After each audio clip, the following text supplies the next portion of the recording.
Salut à tous, bonjour tout le monde. Alors aujourd'hui, une vidéo sur un problème sur cette Audi. Donc Audi A4 de 2011, modèle B7, le moteur type moteur CDHA 1.8 TFSI. Donc c'est le 118 chevaux avec 88 kW. Ouais. Et donc on a un problème et on a un code défaut. On en a plusieurs, mais ici celui qui nous concerne, c'est celui de la sonde à oxygène, la sonde lambda, banc 1. Lambda 1, banc 1. Et donc la sonde en question, le banc 1, c'est celle-ci, celle qui est juste derrière le turbo, pas la deuxième, ça c'est la seconde. J'ai mis la lumière, elle est là-bas, la deuxième, c'est banc 2, ici banc 1. Donc en amont, l'autre c'est en aval. Et donc le phénomène, c'est que la voiture elle a un ralenti qui n'est pas le sien et elle n'a pas toute sa puissance. Donc il y a un problème au niveau de la sonde qui donne les mauvaises informations au calculateur, donc il joue sur la quantité de carburant. Et donc voilà, je vous montre ça sur les CDS.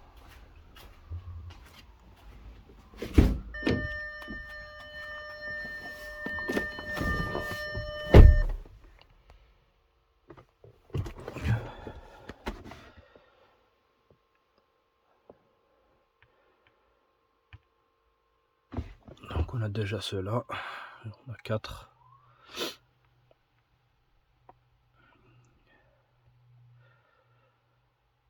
Donc tout cela sont intermittents.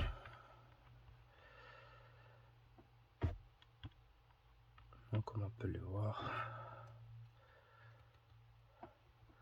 Bon, admission, distribution, variable trop lente.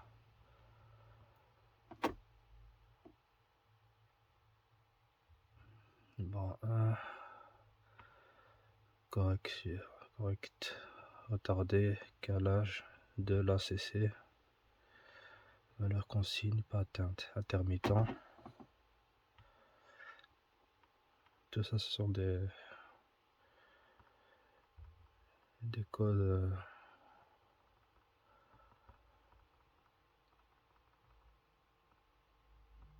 par rapport à tous des capteurs. Alors ici, on a la sonde en question, sonde lambda, banc 1, coupure à la pompe, alimentation de la pompe, coupure. Voilà. Et là, c'est confirmé, donc c'est sporadique. Le dernier, donc intermittent, sonde banc 1, sonde 1, défaut électrique dans le circuit électrique.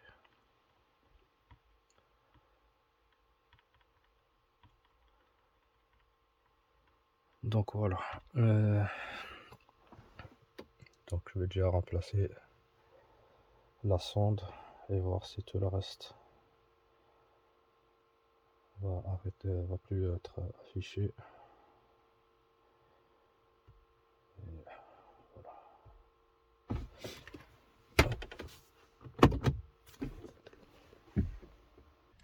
Donc si je reviens pour avant de changer le capteur d'oxygène, donc la sonde lambda, donc, par rapport au code, les premiers codes ici, code défaut, donc admission, distribution, variable trop lente.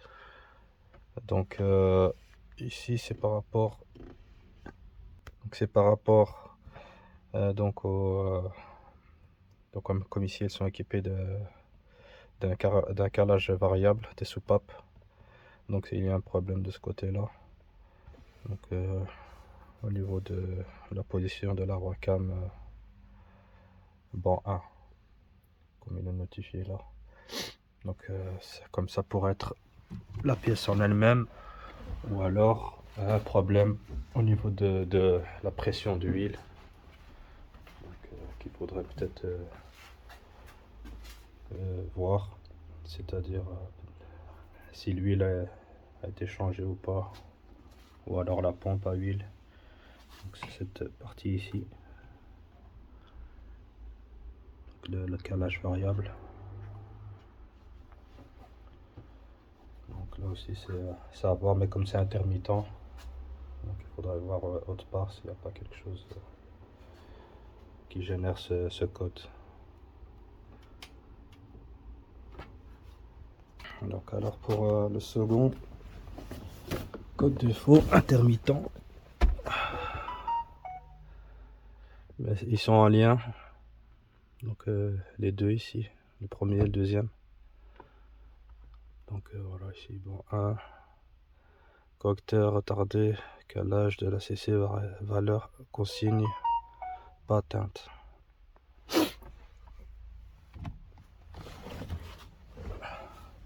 C'est le positionneur de l'arbre à câble. Donc il est toujours dans cette même pièce. Donc il se trouve à l'intérieur au niveau de l'arbre à câble. Donc c'est une pièce assez grande. Et donc celle-ci aussi peut être défaillante. Et certainement peut-être la remplacer. Enfin, je vais remplacer tout le kit si ça vient de là. Ou alors c'est qu'il y a un autre souci alors au niveau de la pression d'huile aussi. Ça peut jouer. Donc voilà. Pour explication des deux autres codes. Le premier et le deuxième. Maintenant je vais remplacer. Donc la sonde. C'est pas encore trop chaud, ça va. Donc je vais chercher. Je vais d'abord lubrifier un petit peu.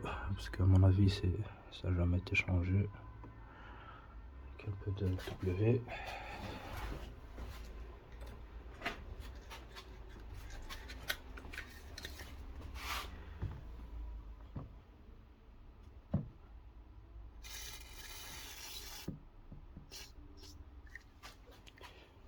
Voilà. Ça jure. On va chercher les outils. Donc je vous montre ici. C'est le manuel. Donc c'est celui-ci, le 14.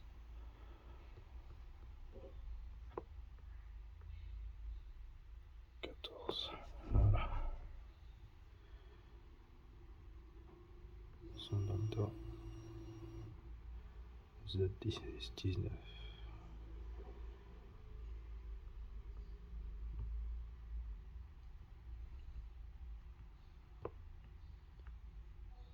Il faut aller chercher pour démonter la connectique.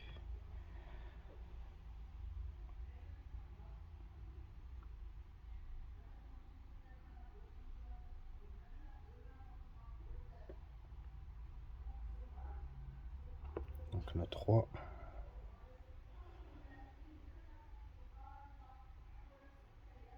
Et après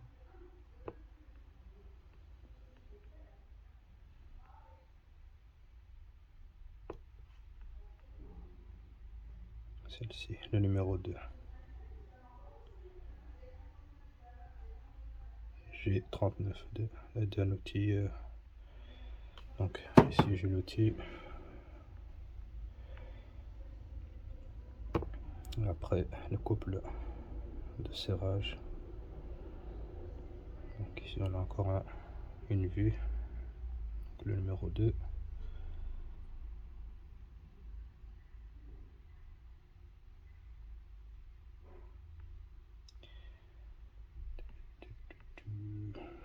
Ici voilà, on a le couple de serrage 60 Nm.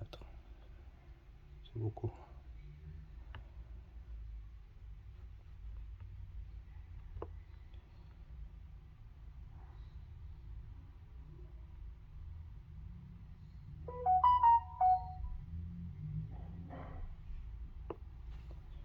Ici on a le connecteur numéro 2 de la sonde lambda G39.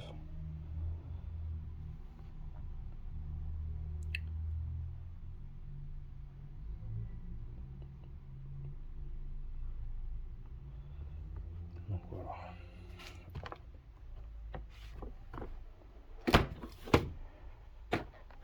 Ici on a la pièce qui a été achetée, la marque NTY avec cette référence, Oxygen Sensor.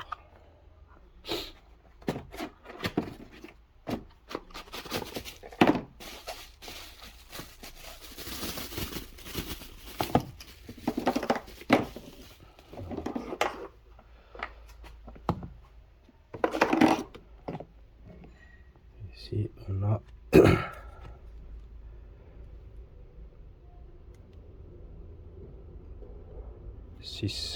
six pins total.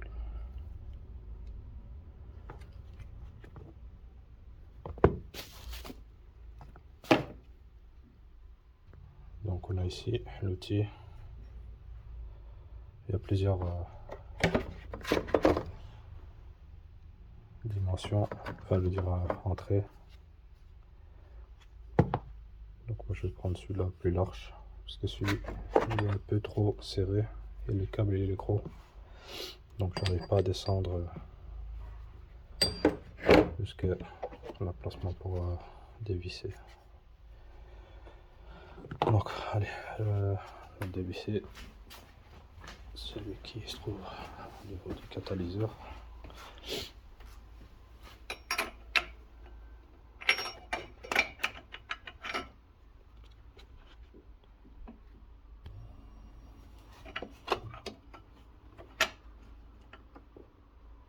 Voilà.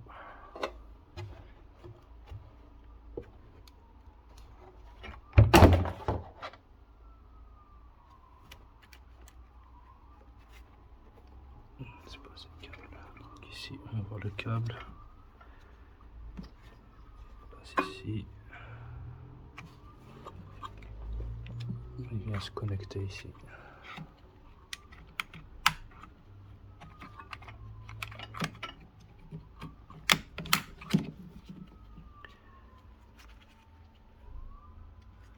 Ici on a un clips. Il faut pousser. On voit bien, c'est 6 pins qu'il y a là-dessus.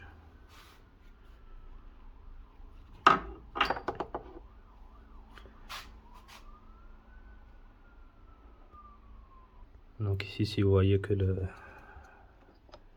la fiche ici vous gêne, vous pouvez l'enlever, le mettre de côté. Ici il y a un petit clip, ça, le verrou ici à sortir et appuyer dessus pour le retirer comme ça. Vous pouvez le sortir facilement.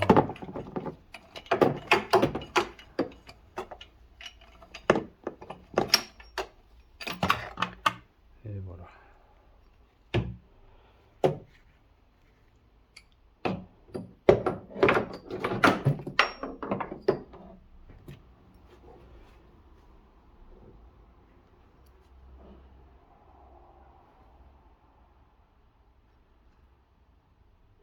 Fameuse sonde lambda.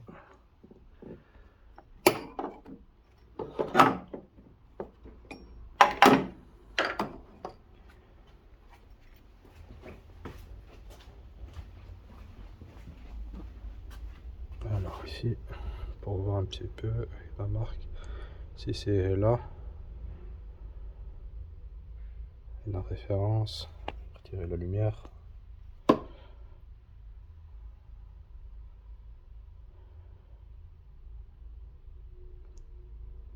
On voit ici la référence. Voilà. Made in Spain.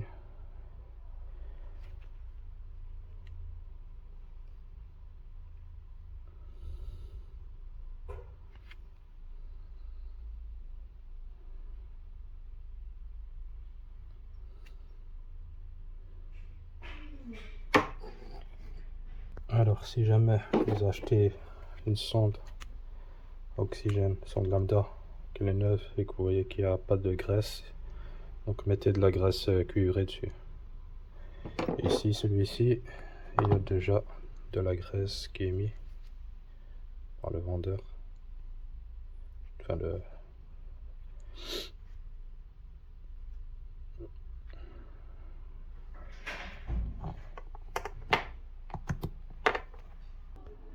donc on va le placer. Et avant, j'ai été chercher la clé dynamométrique. Je l'ai réglé à 60. Donc je vais aller mettre la sonde dans la main.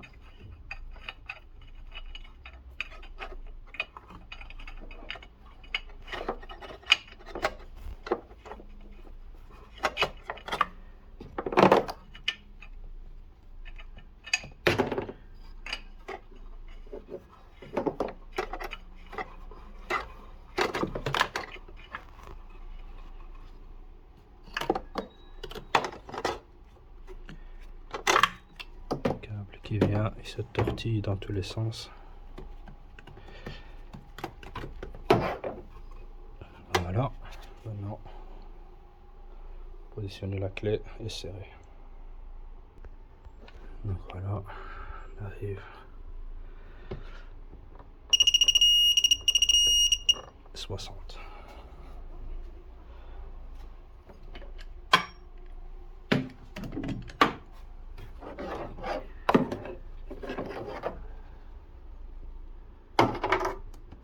On va remettre au niveau de la fiche.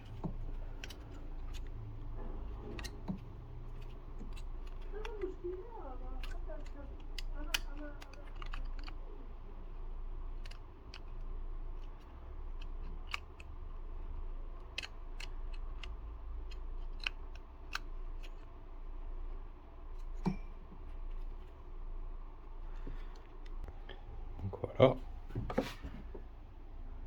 on a remis le câble là où il fallait, le connecteur de sa position dans son logement. N'oubliez pas ici, si on démonte la fiche ici, la remettre. Et voilà. On remet la fiche.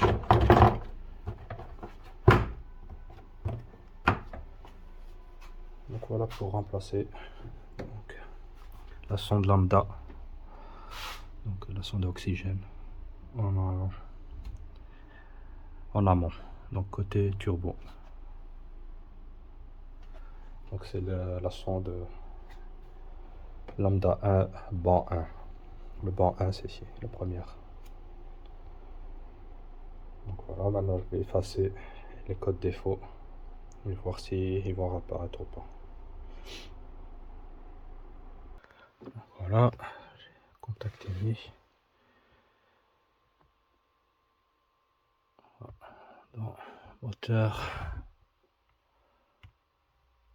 Hop, je vais déjà faire une sauvegarde.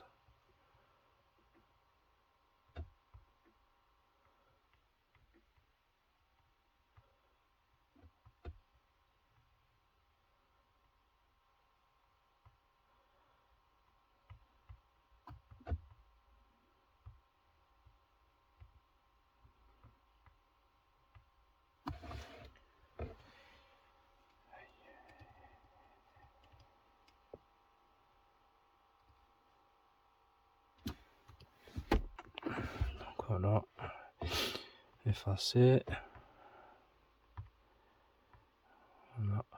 code défaut. J'éteins. Allume. Aucun défaut. Ok. Tourner le moteur.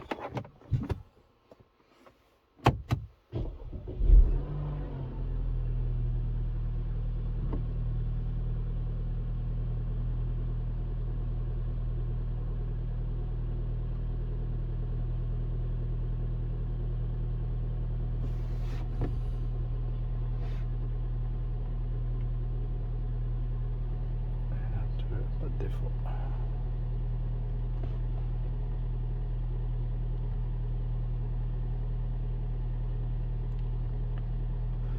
Au niveau du tableau de bord, il n'y a pas de témoin EPC ou de témoin de gestion moteur.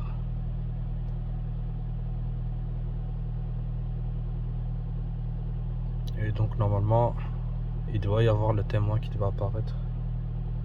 Il y a des cas où ça n'apparaît pas, le témoin de gestion moteur.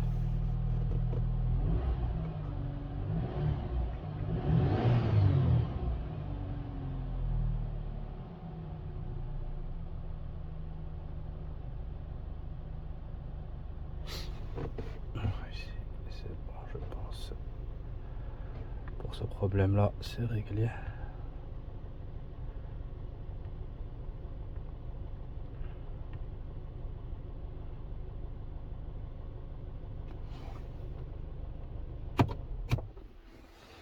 Voilà.